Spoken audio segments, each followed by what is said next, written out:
Farmers, trust is everything. At Genesis Fertilizers, we're not just proposing to build a facility, we're building a future designed for you. With real progress already underway, we're closer to providing Western Canadian farmers with a reliable, locally produced fertilizer supply. Now is the time to take control of your farm's future. Learn more at genesisfertilizers.com/credibility. It's time for RealAg Radio on Rural Radio Channel 147 on Sirius XM.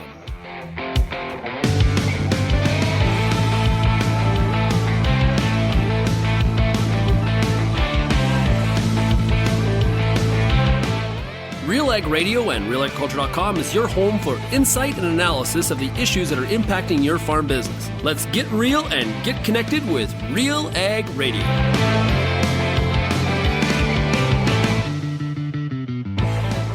Welcome to RealAg Radio here on Rural Radio 147 at Sirius XM. Shaun Haney, your host, here on this midweek edition of the show.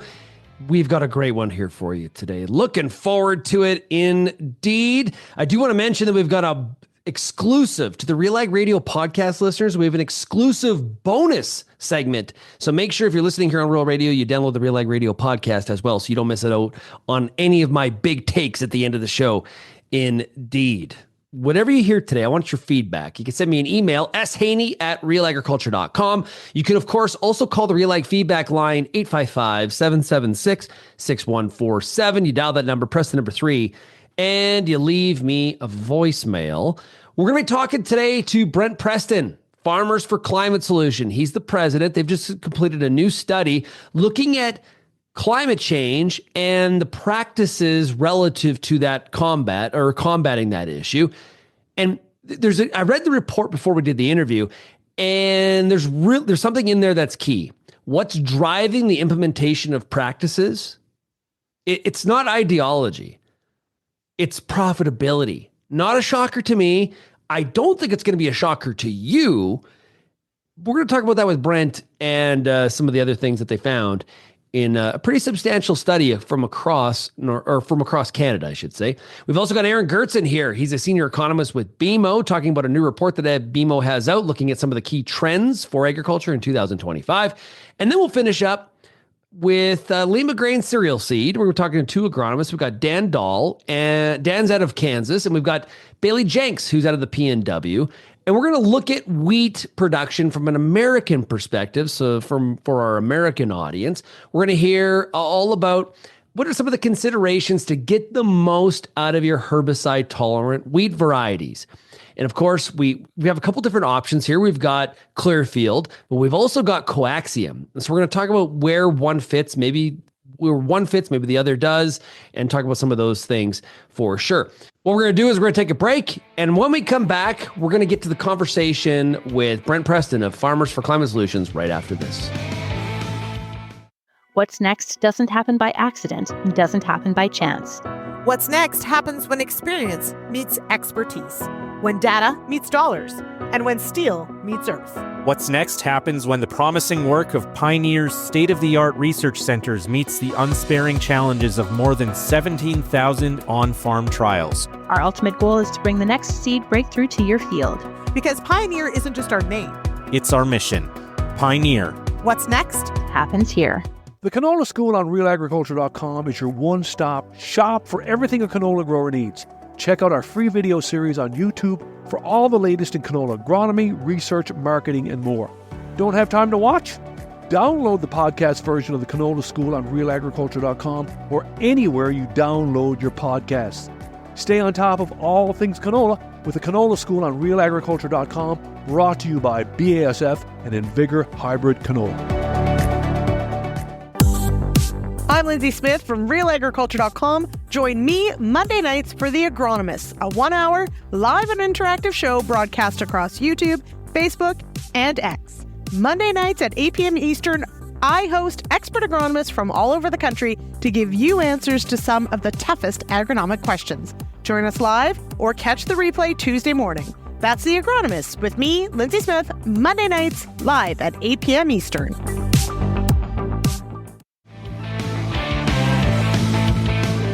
And welcome back to RealAg Radio here on Rural Radio 147 to Sirius XM. Maximize productivity and profitability with an innovative all-in-one approach to farming, combining accounting, business planning, agronomic field planning, and advanced technology. MMP Ag Intellect delivers personalized solutions that empower you to make confident, data-driven decisions. New survey has been done by Farmers for Climate Solutions, looking at some of the risk factors and concerns that farmers have around climate change. Joining us here to talk about the results is Brent Preston. He is president of Farmers for Climate Solutions. He's based out of Ontario. Hey, Brent, how's it going? Good. How you doing? Hey, I'm doing pretty good. Okay, so Leger, the research firm, did this for you. How many farmers were surveyed across Canada? It was 800 and something. I don't have the number right in front of me, but almost 900 farmers that we contacted through a phone survey in sort of late August, early September. Okay, cool. And what was the purpose? Before we get into the results, I just want to kind of set the stage here. What was the purpose of this work? So the broad purpose was just to help us do a better job of charting a sustainable, resilient future for Canadian agriculture. Maybe that sounds a bit grandiose, but Farmers for Climate Solutions is a coalition of farm groups. So we have 29 member organizations right now, from coast to coast, and we're basically farm organizations that are concerned about climate change and that think that farming and agriculture can play a positive role as we confront climate change in the coming years. So we did this poll because we wanted to better understand what producers across the country think about the issue of climate change, what they think about environment and sustainability, what they see as the greatest challenges. And we're hoping that will allow us to offer better programming to farmers. We offer a coast-to-coast farmer training program that you know about. And we also do a lot of advocacy work. So we work with governments, provincial, federal, to try to encourage them to adopt policies that are going to support farmers as they confront the challenges of climate change. So what were some of the main findings that you found? What did farmers say? Well, a lot of interesting things. I guess the sort of headline is that that climate change is right up at the top of the lists of concerns of Canadian producers over the next 10 years. We started the survey by asking an open-ended question. What do you see as the biggest challenge for agriculture in the next 10 years? And more farmers mentioned climate change than anything else. There were a couple of other things like input costs, increasing government regulations, severe weather events, which is related to climate change, that were right up there at the top as well.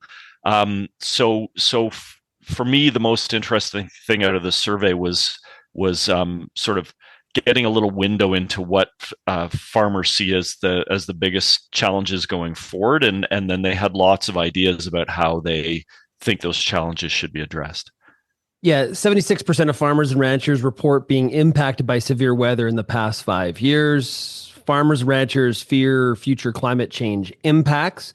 Farmers and ranchers view themselves as good environmental stewards, and they're looking for, there's a line here, there's strong interest in high resilience, low emission practices.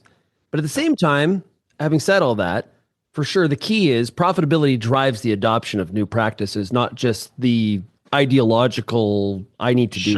Sure. Yeah, we asked a whole series of questions of farmers of what kind of practices they're already using or they're interested in. Things like cover cropping, improved nitrogen management, rotational grazing, practices that we know have a positive environmental impact. And it was surprising the number of farmers who said they're already doing it. And then there were a very strong majority of farmers who said they were interested in taking on these practices if they haven't already. But as you say, when we asked about motivations, why do you try these kind of things? Why do you try new practices on your farm? Far and away, the motivation is being more efficient, being more profitable, and from a producer perspective, it's easy to see. It's not surprising at all to hear people saying that. So on some of the practices, then is lack of profitability a barrier for some then, or what's the barrier? I think there's a number of different barriers. I think sometimes the financial risk of taking on those practices, but producers also mentioned that they don't always have good sources of information for learning about how to implement these practices, or good supports as they take them on. So another really interesting finding is that when we asked farmers what their most important sources of information are, again, far and away, the number one answer was other farmers. So we found that the producers are really learning from each other, and their most trusted source of information is someone else in their community who's already trying something or already doing it on their farm. So I think that points to a real need to strengthen and support those networks, those farmer networks, those knowledge sharing networks, and to help farmers spread best practice within their own community. Is there a lack of extension then? If farmers are having to rely on each other, that sounds good. That's grassroots based, but do we have a lack of extension in some of this? Well, I think we knew from before the survey that we have a lack of extension services. That's something that comes up all the time. Whether you're talking to farmers at a field day, or if you're talking to agricultural policy nerds in Ottawa, everyone agrees that this is a big issue. When that question we asked about sources of information, universities, researchers, and governments were way down the list. It was other farmers and agricultural professionals, whether they're agrologists or CCAs who work for input suppliers, or for farm organizations. That those are the places that farmers are turning for information. And so I think there's a real need to strengthen those sources and to ensure that farmers have access to good, independent, professional advice from agrologists and CCAs on how to implement some of these beneficial management practices. Now, there's some policy implications that are listed here. Invest in soil health and on-farm resilience, emphasize farmer and rancher-led solutions. You mentioned that one. Develop supportive policies, covered that. Lead with economic benefits, provide multifaceted support. And one that is terribly often forgotten in the implementation, acknowledge regional differences. Yeah. This is a gap for sure, Brent. For sure. And the survey results showed that there are important regional differences in producers' attitudes toward climate change and their perceptions of what the greatest risks are. So, in very broad strokes, in Eastern Canada, sort of Ontario East, climate change was much higher up the list than in Western Canada. But I think when you mention the talking about soil health and resilience and leading with the economic benefits, I think part of this is the way we communicate and the way we talk to producers about environmental sustainability in the context of profitability and economic viability.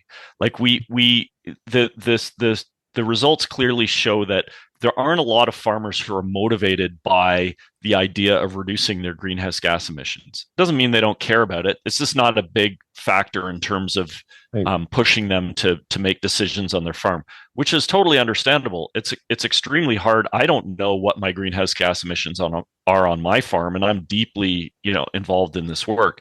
It's really, really hard to figure out, and so it's hard to target that as something that you want to change. However, almost universally, farmers are really interested in stewardship, in maintaining their land, maintaining the productivity of their land for future generations. They're very interested in improving their soil health because they know that there are solid economic benefits to doing that. And they've been impacted by severe weather events, so they want to be more resilient. So I think if we talk about these new practices, whether it's growing a cover crop or using a enhanced efficiency fertilizer product, if we talk about them in terms of the economic returns they're going to bring and the benefits for soil health and resilience, I think we're going to get farther than if we just keep talking about emissions all the time. Did you? I think you said this. You got some sort of idea in terms of the the amount of these practices already in use and being used. Give us a sense of some of this. Well, there were just about everything we talked about in terms of specific practices. I'm just scrolling to the section of the report where we talk about that. So like when we talk about improved nitrogen management, we had over 2/3 of Canadian farmers saying they're already doing that. We had over 70% of farmers already using no-till or reduced till. Almost half of farmers reporting that they're already growing some cover crops. And when we dive into those results and we sort of look at the nuance and the data that we collected from all these farmers, we see that a lot of times folks are reporting that they're maybe growing a cover crop on, a portion of their farm, or they're doing it sort of 1 year out of every 3 they manage to get a cover crop in, and they're interested in doing more of it. So I think these results for me personally were super encouraging, because what it tells me is that farmers are experimenting with these kind of things. They're trying them out. They're interested in doing more of it. And there's a real opportunity to spread those practices if we have the right supports and the right policies in place to allow that to happen. Is any sense of encouragement from a financial standpoint? Is there, how do we incentivize adoption for some of the gaps where we're maybe, or how do we, is there rewards going back that need to be implemented for people that have already done this at their own cost and own risk? What's your thoughts on that? Or what did you hear in the survey? Well, we didn't get into quite that much detail in terms of how we incentivize these practices. When we talked about, we did ask producers, what will it take to get you to do more of this kind of thing? And again, it goes back to that policy implication that you mentioned earlier, that it's really multifaceted, that it's not one size fits all. That farmers talked about a lot of different things. They're some interested in financial incentives, but there was more interest in technical support. So almost 90% of farmers said that that it was really important that good technical support through agricultural professionals, farmer to farmer training, all that sort of stuff was available. They also mentioned risk management tools, so business risk management tools that are going to de-risk the adoption of some of these practices. And then some folks also talked about price premiums. So let's see a price premium for producers if they're producing a product using a certain practice or in a more sustainable manner. But again, technical support came out on top, and that was something that was pretty consistent across the country. Well, hey, Brent, appreciate you joining us here today on RealAg Radio to shed some light on this new national poll on producer perceptions of environmental sustainability and climate change. Appreciate it, and we'll talk to you again soon. Thanks a lot, Shaun. Really appreciate it. When we come back on RealAg Radio, we're going to check in with Aaron Goertzen. He is a senior economist with BMO, and we're going to look at 9 key trends that they have identified for agriculture in Canada in 2025. You're listening to RealAg Radio, Rural Radio 147. If you're serious about agriculture, RealAg's got you covered. For over 10 years, we've listened to and shared what producers have to say about everything from policy to agronomy from coast to coast.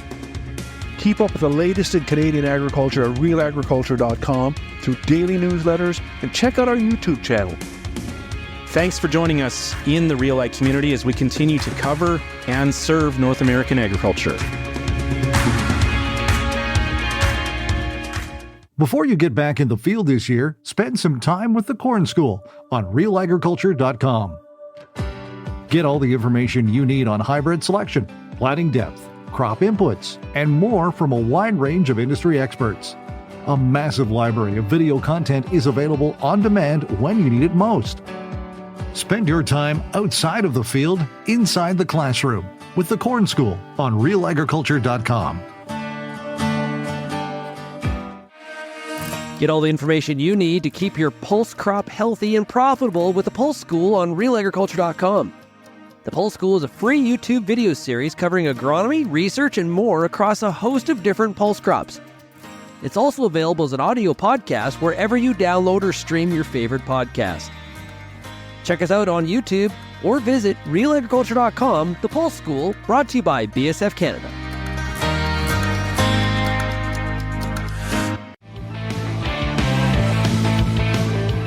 Save big on your canola seed for next season. How big? Well, up to $40 per bag big. Save on the highest yielding DeKalb canola hybrid, DK401TL. Visit your local seed retailer or DeKalbRewards.ca to find out more.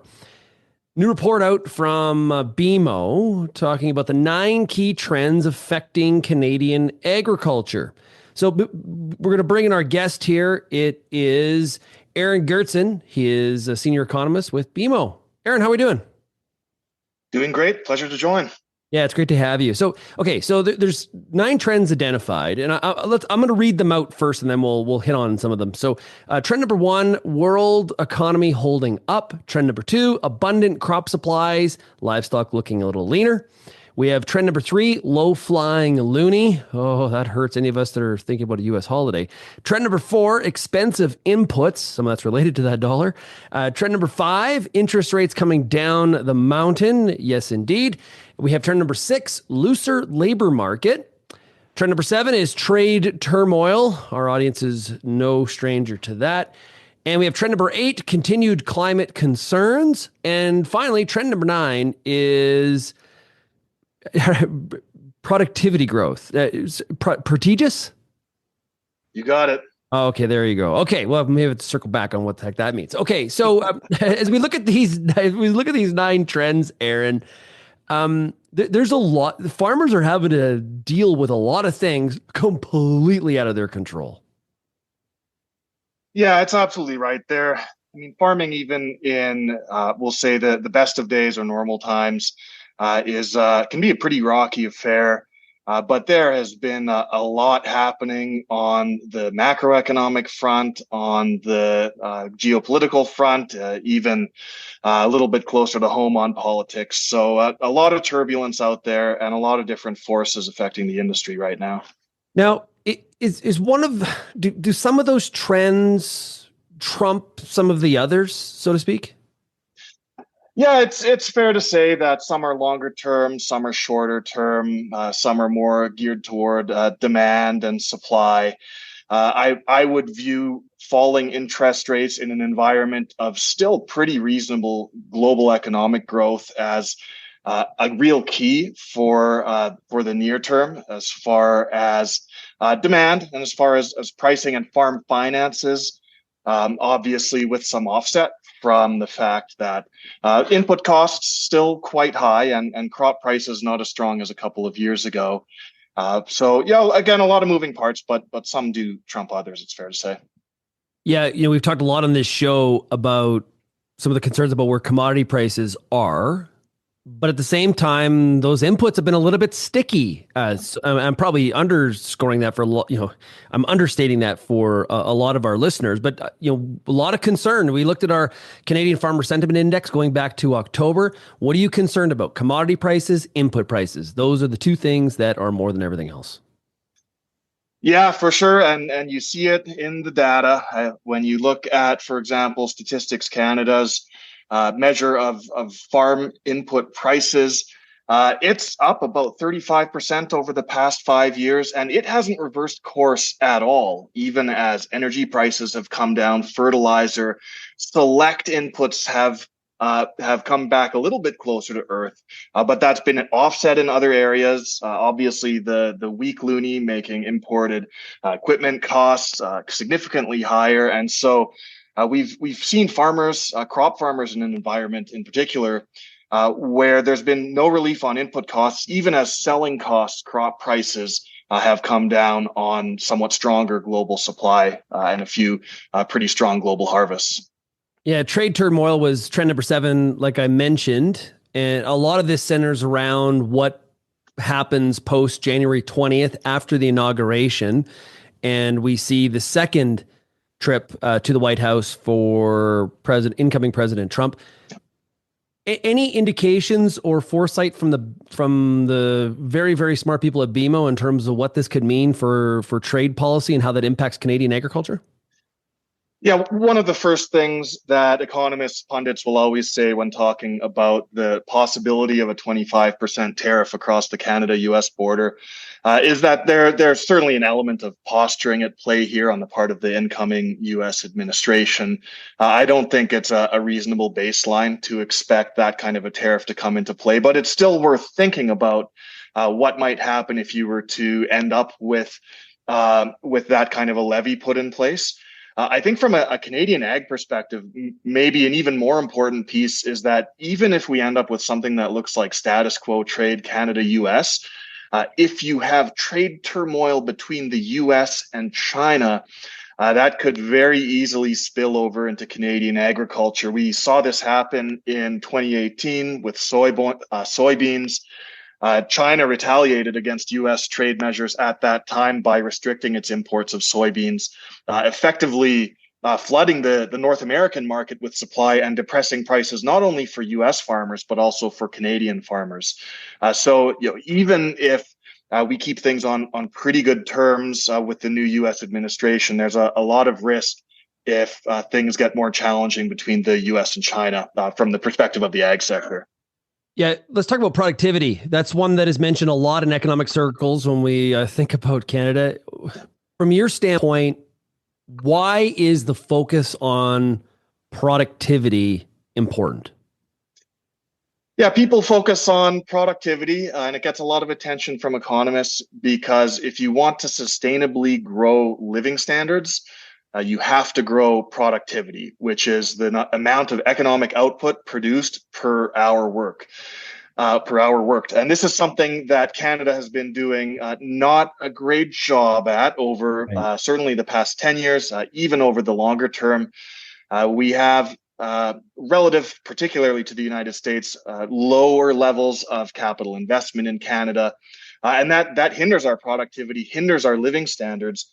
The reason I bring it up in this report on agriculture, though, is because if there's one standout sector of the Canadian economy, it is the ag space, where productivity growth has been 6-7 times faster the Canadian average over the past 25 years.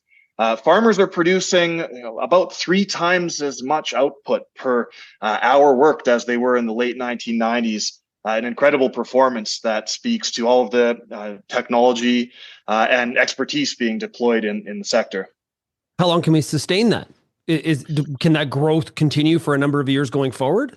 Well, even when you look at very long-term measures of ag productivity, and crop yields are a great example. It's an area where even over decades and decades, productivity growth has been very strong. So it's not a recent development. It's not something I would view as a flash in the pan. You just need to go to a farm trade show and look around at some of the incredible equipment and technology that's being rolled out into the space to see that this isn't a trend that I would expect to slow down or stop anytime soon. Trend number 1 was world economy holding up. We have a forecast for 2024. Canada's real GDP growth will be 1.3%. You're forecasting a 2020, or sorry, yeah, BMO's forecasting GDP growth in Canada of 2% in 2025. That's under the world forecast, though, of 3.2. Is this trend a positive, or are we concerned about it?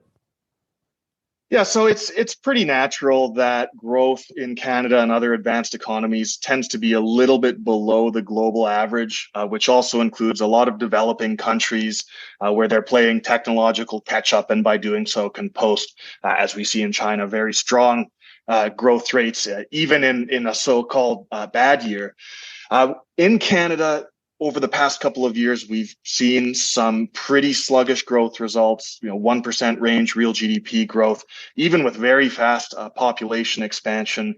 I attribute that mainly to the high level of interest rates over the past couple of years. Canadian households in particular are quite sensitive to what happens with interest rates, given fairly high debt levels and mortgages that tend to reset much more quickly, for example, than in the United States. So that's been a drag on growth. But of course, we are now in a falling interest rate environment. And heightened interest rate sensitivity is, if anything, a positive for growth when rates are coming lower. So with the Bank of Canada starting to effectively unshackle households and businesses to spend more and invest more, we do expect a stronger performance over the next couple of years. So with that falling dollar, like we have seen, and you mentioned there can be some positives, especially for an export-focused nation like Canada is. Is there a threshold though where that dollar crosses a certain precipice and it's like, oh, okay, we're in bad territory now? Yeah, I would say the weak loonie is troubling because it's resulting from Canada's economic underperformance. Our economy has grown more slowly than the US. As a result, interest rates north of the border never went as high. They're coming down more quickly. They'll probably end lower. And so it's those factors driving the loonie that I think are the concern. The low loonie for exporters is a positive story, particularly in the resource space, but even elsewhere, it's a benefit to Canadian competitiveness. It does, of course, affect the cost of imports and imported inputs. And so it can, past a certain point, begin to weigh on levels of investment. And of course, from the Bank of Canada's perspective, a very low loonie is inflationary. It increases the cost of buying foreign goods. So you don't want things to get too out of hand, but at the same time, with the loonie where it is now, and it's not in uncharted territory, and it is offering, I would say, a well needed support for the Canadian economy after a tough couple of years. We've lost 4 cents and change though in a pretty short period of time. Since middle of this September, we were 74 and a half ish. And you look at now, we're at the time of us doing this interview, we're at 70 flat, and we have traded into the 69 territory here today. So obviously the old trading saying of the trend is your friend.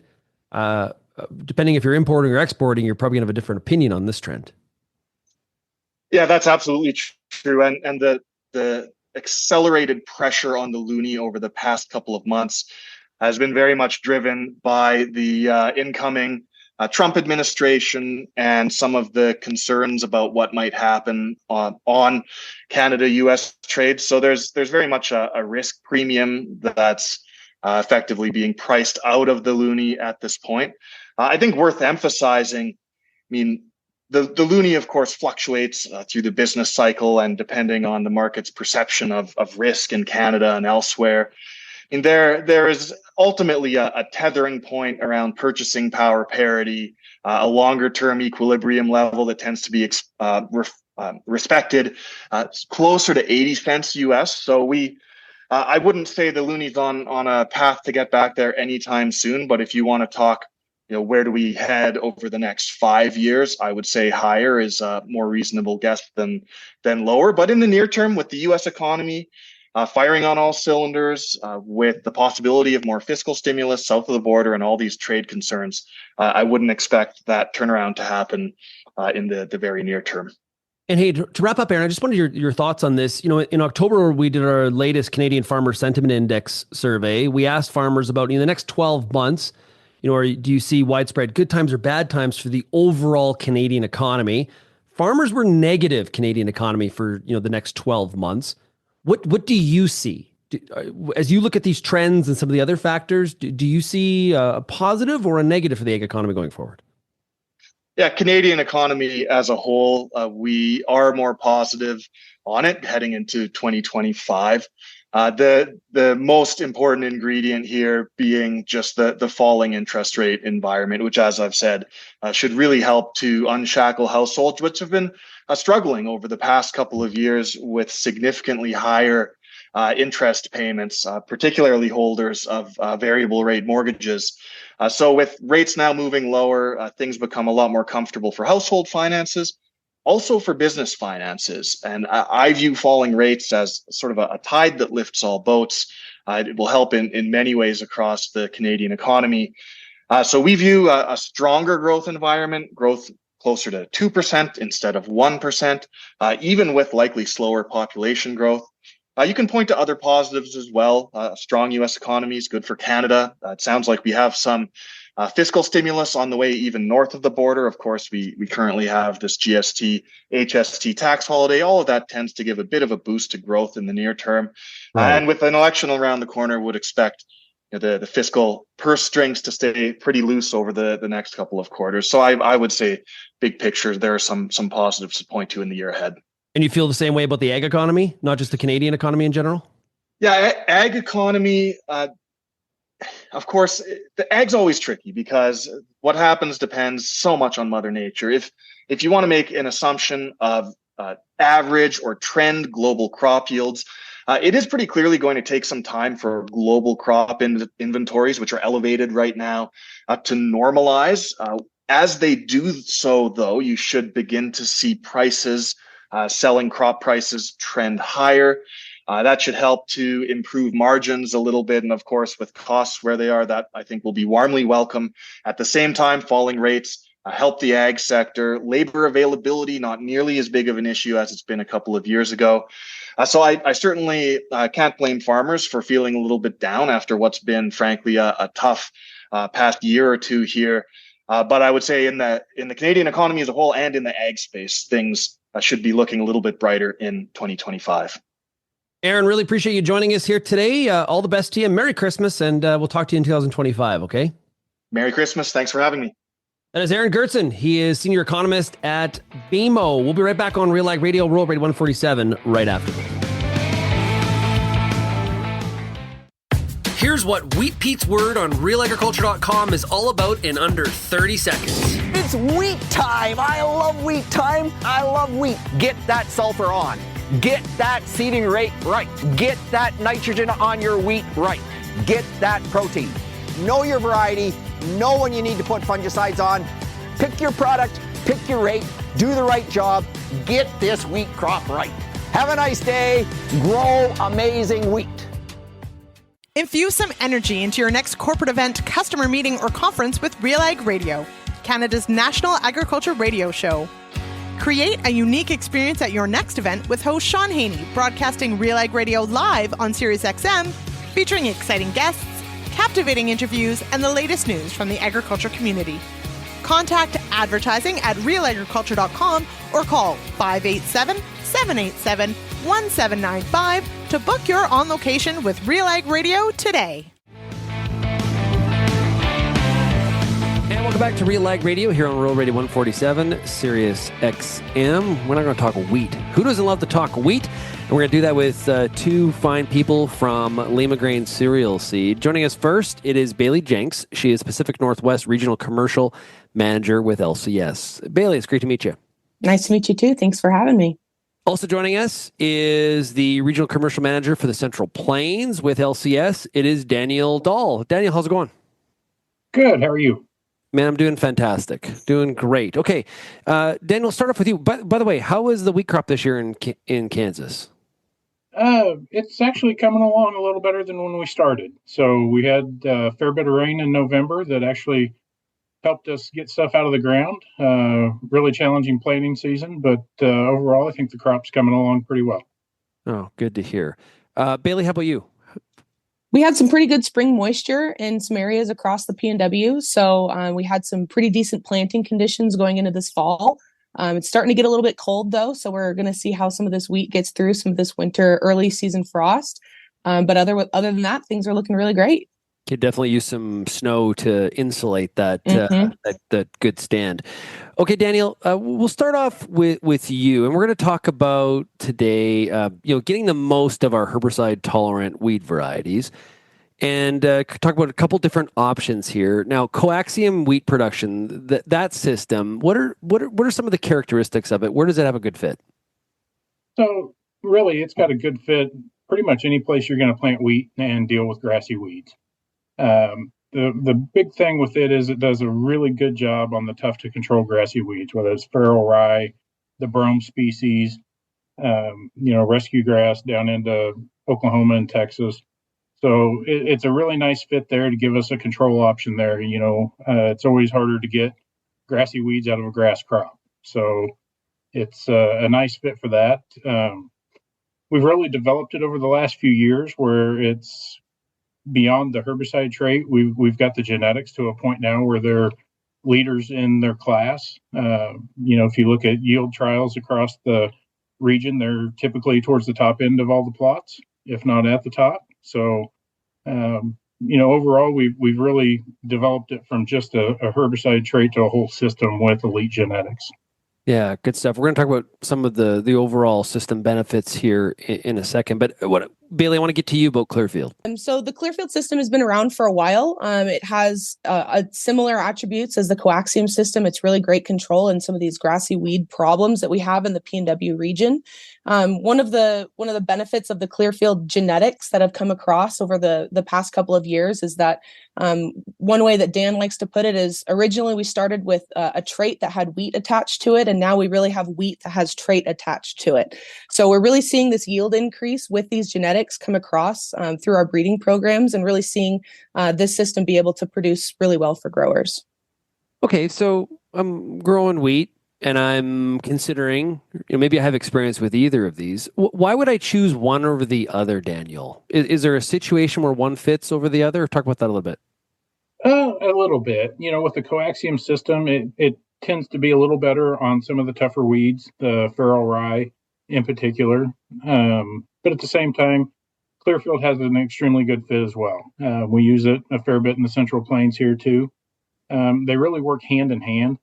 To help with resistance management, we really like to bounce back and forth between the two because they do have two different modes of action. Are there situations where I wouldn't use either? Sure. Talk about that, Daniel. Yeah. There is on both systems, you really only want to use the system for 2 years in a row just to help with that resistance management. So there is a time there where you'd want to back out and go to, what we'd call a conventional wheat that isn't traded, or you could still use either one of the varieties, Clearfield or coaxium, but just not use the herbicide on it.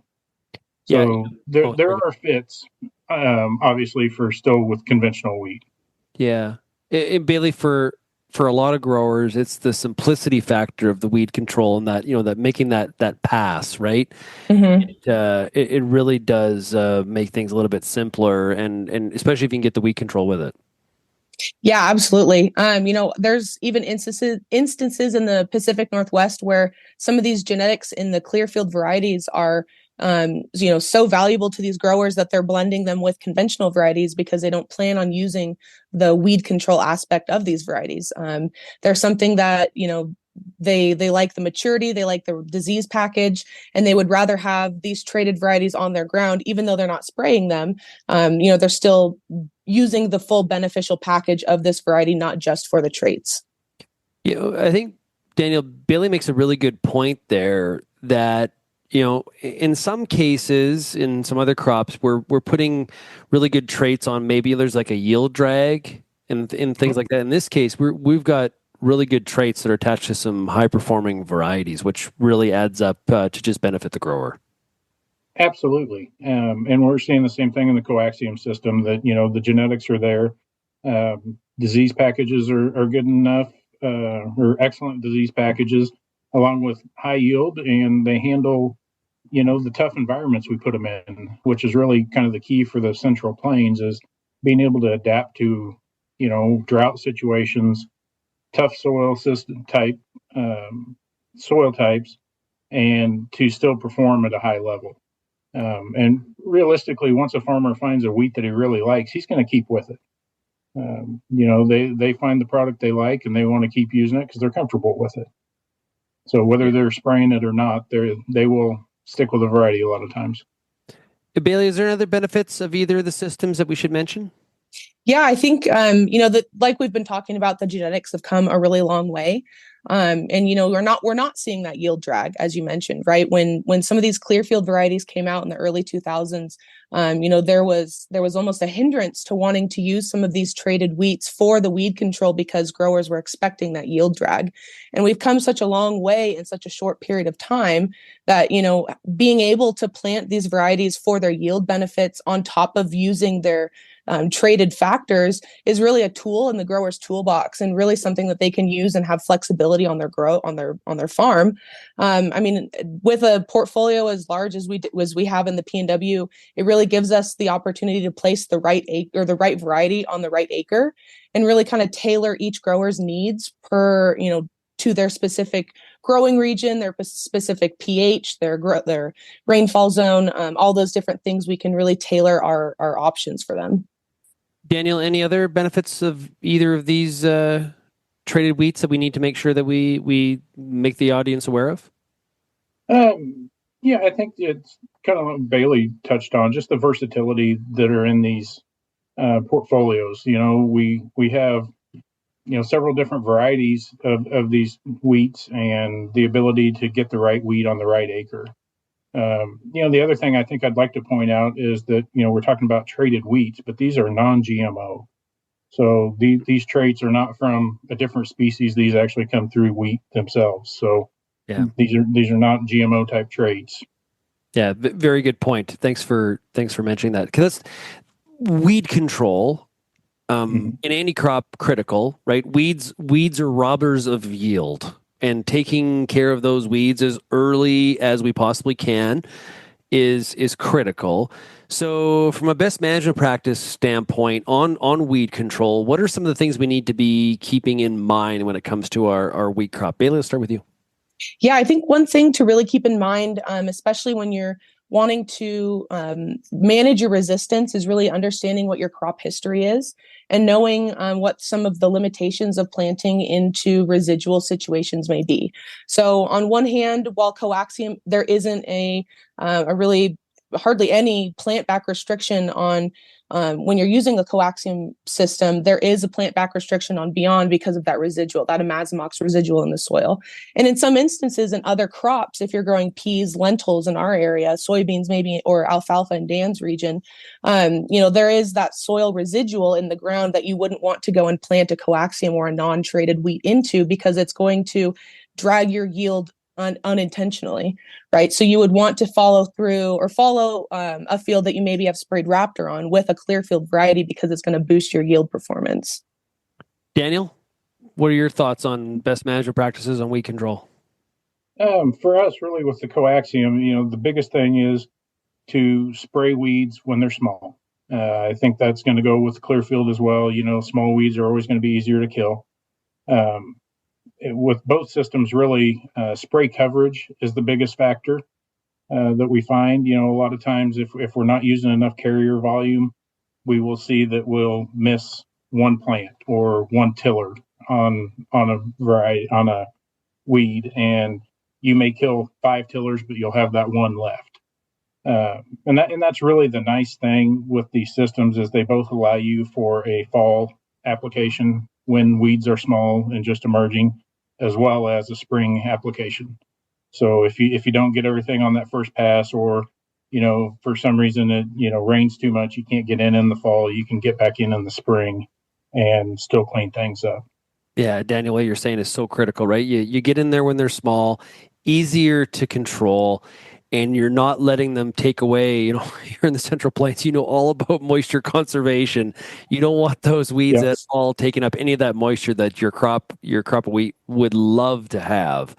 I think an additional point onto that too is understanding what kind of planting conditions you're going into as well. I've seen some guys plant into a carpet of brome grass and then not understand why their control is really low. So I think, field preparation is also a really key important aspect to this as well. Yeah, great point. Daniel mentioned the 2 years in a row as from a trait preservation standpoint. Are there other things we need to keep in mind when it comes to the stewardship of these two programs? Yeah, overall, I mean, with both of them, you need to plant certified seed each year.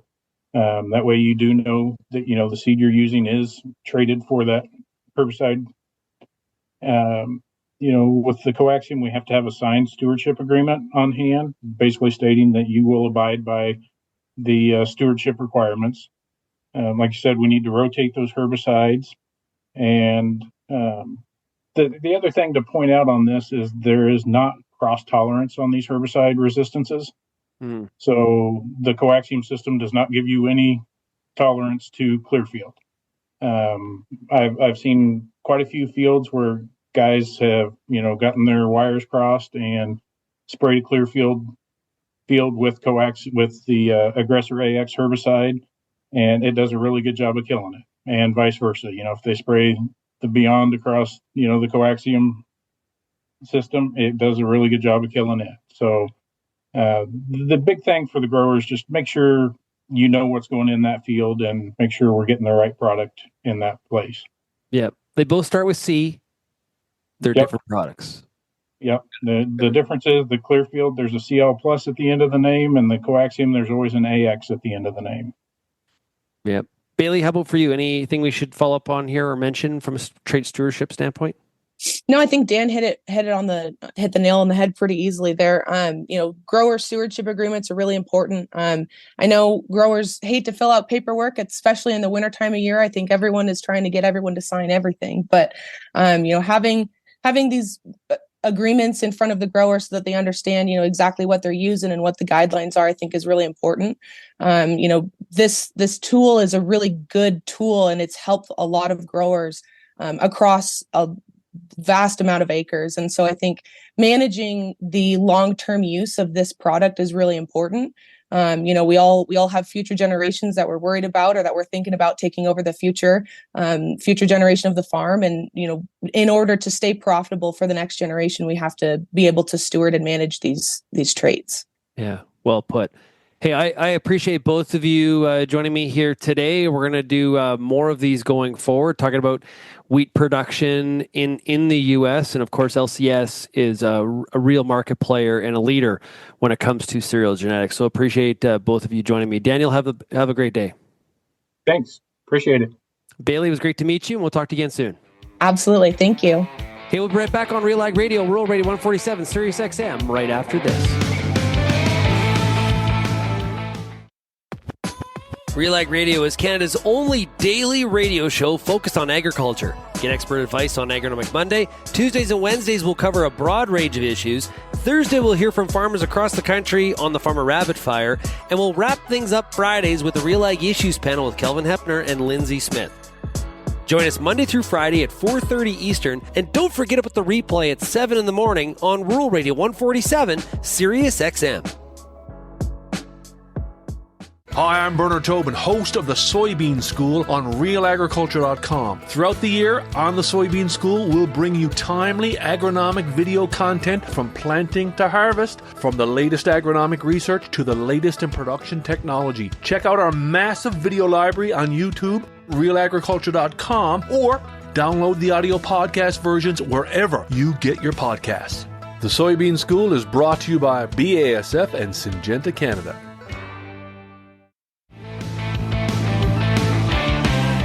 Trust is everything. Genesis Fertilizers is making real progress toward providing reliable, locally produced fertilizer. Join the ownership group and protect your bottom line. Learn more at genesisfertilizers.com/credibility.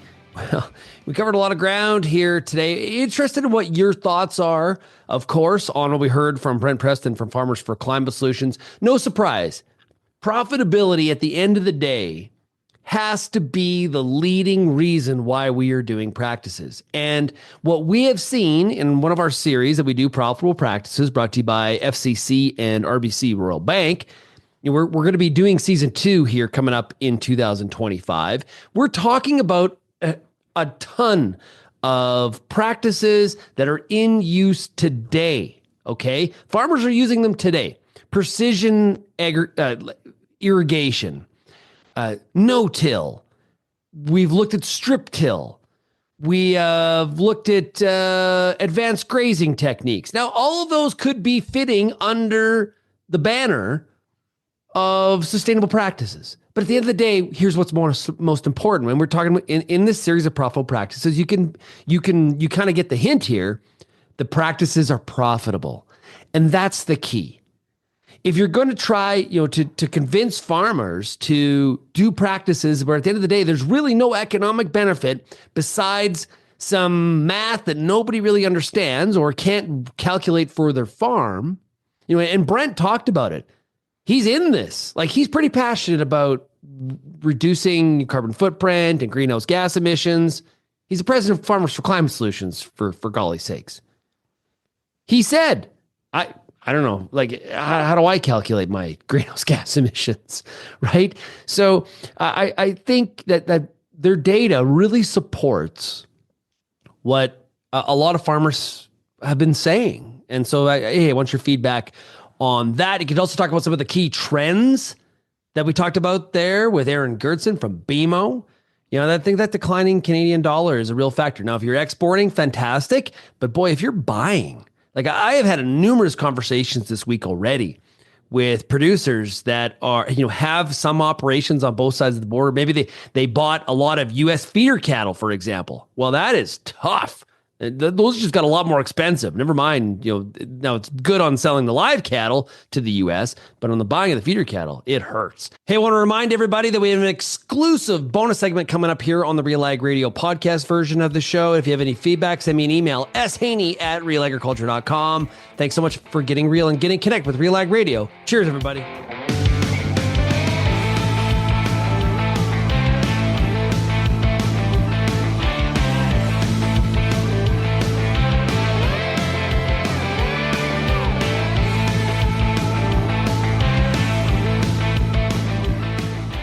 Let's do some bonus time here on RealAg Radio. We only get an hour, so we don't get enough time. We do not get enough time. It's how it is. But here on the podcast, right, off rural radio, we got all the time in the world, everybody. So what I want to do is go through some interesting, can we talk about the shit show that is Ottawa this week? Like, there are lifers that have been following Canadian politics and are blown away by what has happened this week in Ottawa. And I've been trying to ask, I've been asking people the past couple days, what's a bigger move? Like, sort of like, where you're really trying to stick it to somebody.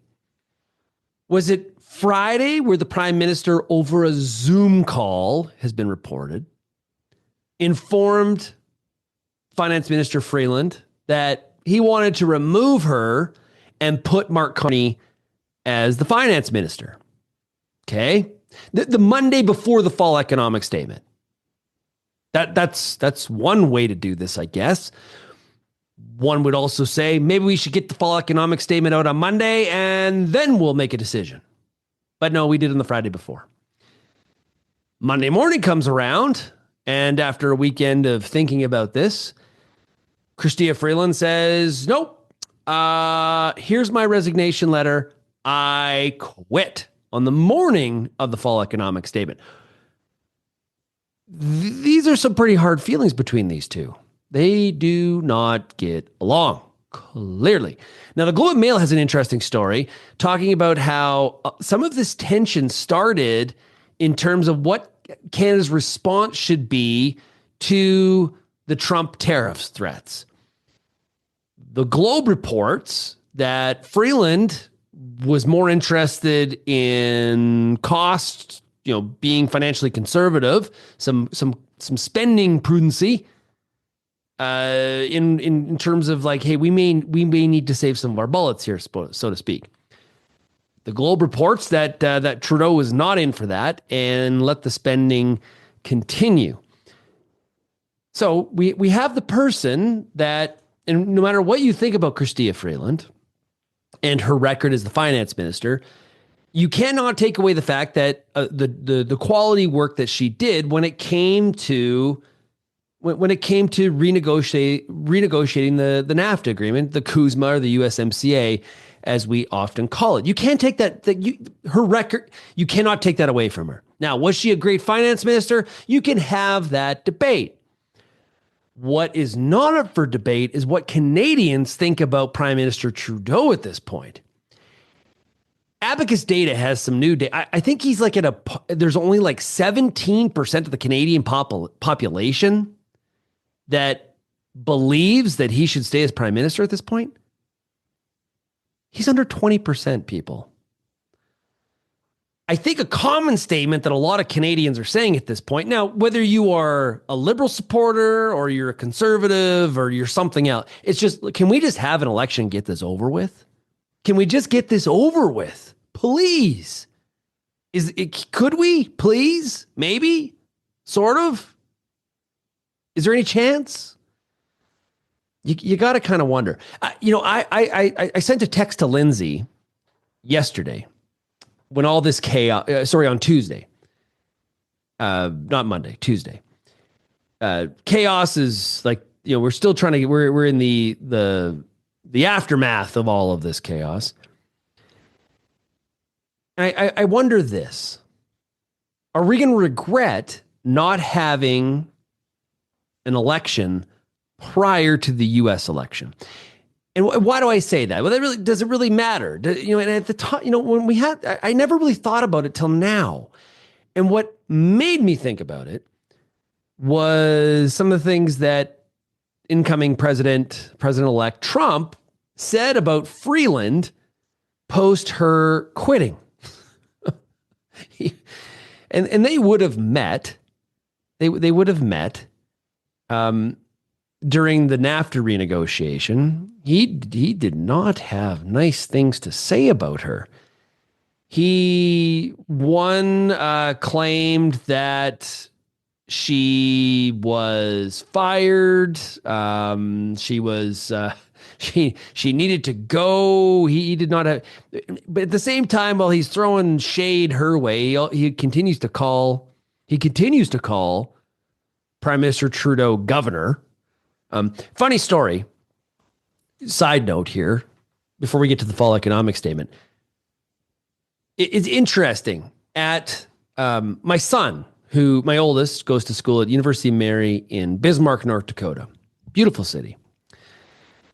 And last week, he's at the local, I think it was a Loaf and Jug, which is a local gas station chain in the Dakotas. And he was, he had to show his ID. I think he was buying some beer or whatever. And had to show his ID. And the guy behind the counter says, "Canada. Wow, I love Canada." He's like, "Oh, that's cool. Yeah, that's nice. North Dakota's a border state, so a lot of North Dakotans go north, just like a lot of people from Manitoba go south." And he says, "Man, can't wait for Canada to become a state." Okay, my oldest is like, "What? Like, what do you mean?" He's like, "Oh, it's gonna be awesome. Like, yeah, I really hope it happens."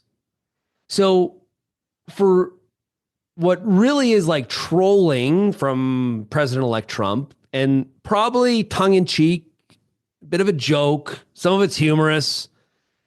As a Canadian, I could say that I think some of it really borders on distasteful.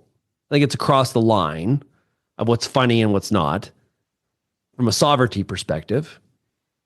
But at the same time, Canadians have a sense of humor, and I don't think anyone's too, if you're getting outraged and offended by it, there's probably other stuff to worry about. But it does, I think it does cross the line, and some of it is, I don't think we need to call, it's pretty disrespectful to call Prime Minister Trudeau governor. I don't think we need to do that. But if you say something enough, if you talk about it enough, like President-elect Trump is, at some point, people just start to believe it. Like, it's going to happen. And clearly, that is what is at work here in this case. Fall economic statement. Okay. Wow. Now, you're probably struggling a little bit with some of your personal finances. Things on the farm are tight. There's been a cutback in spending. We've been talking about that on RealAg Radio for a while. But the government has a spending problem. $62 billion deficit. And of course, the guardrail, I believe, was like 45 or something like that, or maybe it was 40. Anyway, we are 50% higher. So there's that. What's another 22 billion? The story on RealAgriculture.com, there's a huge caveat surrounding much of what's in the mini budget as the Liberal government faces an uncertain future with a growing list of MPs calling for the leader's resignation as they head home for Christmas on Tuesday.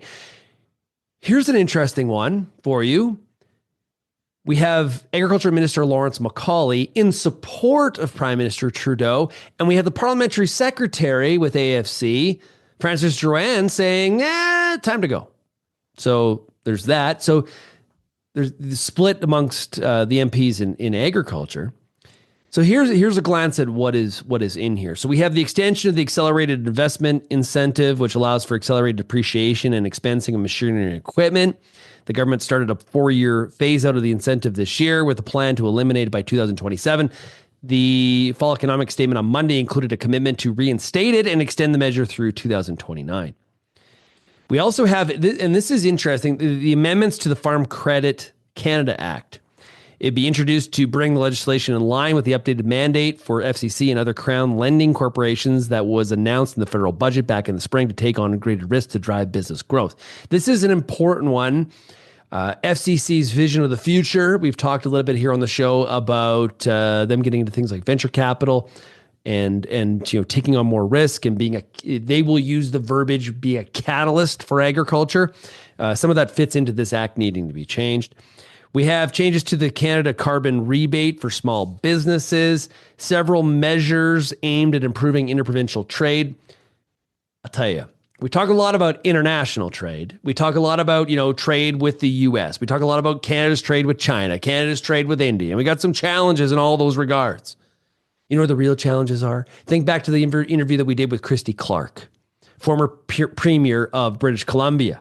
Where we have challenges, interprovincial, trying to trade between Alberta and Ontario, Alberta and BC, Saskatchewan and Manitoba, Saskatchewan and BC. You come up with any combination, permutation that you want.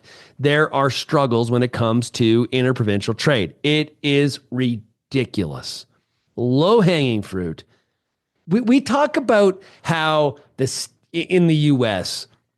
that states' rights and states all thinking differently, and governors don't get along, and that drama kind of plays out on MSNBC and Fox. Honest to God, we're not much better. We are not much better. There's $43.8 million over 2 years for operations of the Hudson Bay Rail to Churchill. We've got additional tariffs on China. The fall economic statement included the formal announcement of Canada's intent to impose tariffs on certain solar products and critical minerals from China in early 2025, as well as tariffs on semiconductors, permanent magnets, and natural graphite from China beginning in 2026. Also strengthened retaliatory mechanisms for trade. So the government says it intends to make legislative amendments to the Export and Import Permits Act that would allow it to restrict trade in response to actions from another country that harm Canada or to create more secure and reliable supply chains. Our editorial team read this as, that's being put in there for America, for sure, right off the top, and what could happen with these 25% tariffs that President-elect Trump is talking about. There's also a reciprocity. I have trouble with that word. Requirement for trading partners to take effect immediately. In other words, the government says trading partners should grant Canadian businesses the same access that their companies enjoy in Canada. That kind of sounds familiar. This approach will be applied to a range of new measures, including but not limited to government procurement, including subnational infrastructure spending, investment tax incentives, grants, contributions, technical barriers to trade, sanitary and phytosanitary measures, investment restrictions, and intellectual property requirements. Also, finally, from the story on RealAgriculture.com, consultations on border carbon adjustments to continue. So the government says it's engaging with stakeholders for input in the ongoing consideration of potential measures to address high emission imports. So that's the fall economic statement. And things not going well from a financial perspective. We have a deficit of $62 billion. and a government in chaos. At this point, Dominic LeBlanc, what portfolio does he not have? I think he's got like 4. He's a lot of things. And if you remember, Dominic LeBlanc, who's the new finance minister, was also the minister that traveled with Prime Minister Trudeau down to Mar-a-Lago. You gotta wonder, was this already in motion when he went to Mar-a-Lago? I don't know. I did have government insiders tell me that LeBlanc was the perfect person to make that trip to Mar-a-Lago. I can also tell you from my discussions with people in Washington, D.C., that, and I saw this myself, I heard it last week when I was down at the Las Vegas Milk Business Conference with Farm Journal, that Trudeau trip to Mar-a-Lago went over very well. I did say it on Friday's show that former USTR ambassador, ag trade negotiator Greg Dowd talked about the fact that he thought Canada was handling all of this with the incoming administration better than Mexico was because that Trudeau went to Trump. So there is that as well. I haven't even got yet. We got to do that maybe Friday. Maybe we got to get to it. Some more of my perceptions from the Milk Business Conference for sure. And how about the news that broke Friday after we finished the RealAg Radio Issues panel? What about the fact that Real Agriculture broke the story that six national crop organizations are withdrawing from the advisory committee for the Sustainable Ag Strategy? How about that? Pulse Canada, Canola Growers, Canola Council, Cereals Canada, among a few others, saying we're out. I think it's kind of a safe space. Easy decision, to be honest with you. Listen, there were you had over 20 different stakeholders that were invited to participate in the Sustainable Ag Strategy. It's a very diverse group. Earlier on RealAg Radio today, we had Farmers for Climate Solutions. I believe they're on that advisory committee. They didn't withdraw, but I'd be surprised if they did. How do you get all those groups on the same page? Like, sounds good. And what if the government really knew what they wanted to do from the very beginning? That's got to be frustrating. Here's the part. At a time where we hear a lot from farmers that, farm groups don't listen to what we think, there's a detachment in the communication flow. I think this is these groups listening to their stakeholders. Although they're probably frustrated being on the advisory committee, we asked Real Agri Studies, the market research arm of Real Agriculture, asked farmers back last spring and said, hey, what do you think about some of these policies? Are they positives or negatives for your farm business? The most identified negative, the most negative policy that was on our list was environmental policies and sustainable ag strategy. I think it's easy. I think it's easy for these groups. There's not going to be a lot of pushback. There's going to be a lot more like, hey, thank you. And that's what we've seen in some of the responses. Now, do we need a sustainable ag strategy? Well, hey, that's up for debate. We could talk about that. I'm fine with that debate. But in this current form and the situation this current government is in, I think they got bigger problems than coming up with a sustainable ag strategy. I would imagine we're going to see some of the other groups on the livestock side. I wouldn't be surprised if they don't withdraw sooner than later as well. So that was big news. Kelvin Hepner broke that story from Real Agriculture. Of course, you hear Kelvin every Friday on this show. He does great work. He is a legit dude. That guy knows stuff that other people are like, well, how did you find out about that? The answer is magic. He wears a cape and he has like a wand, and he's like that with ag news. I promise you, I've seen it. I've seen it for myself. He does great work. I appreciate Kelvin so much. Okay, if you have any feedback, this has been exclusive to the RealAg Radio podcast audience. It's us going through some of the big issues of the day of the week. Try to do this more often. It is a lot of fun. We're not restrained by time, and quite frankly, I got stuff to say. So if you have stuff to say, you can always send me that email, shaney@realagriculture.com. Or, of course, you can always call that RealAg feedback line, 855-776-6147. And it would be neat in some of these exclusive podcast bonus segments, bring in some guests and have some fun and some chitter chatter as well. We'll try to do that here over the coming weeks, maybe after Christmas. After Christmas, we'll do that. Thanks so much, everybody, for getting real and getting connected with RealAg Radio. Cheers.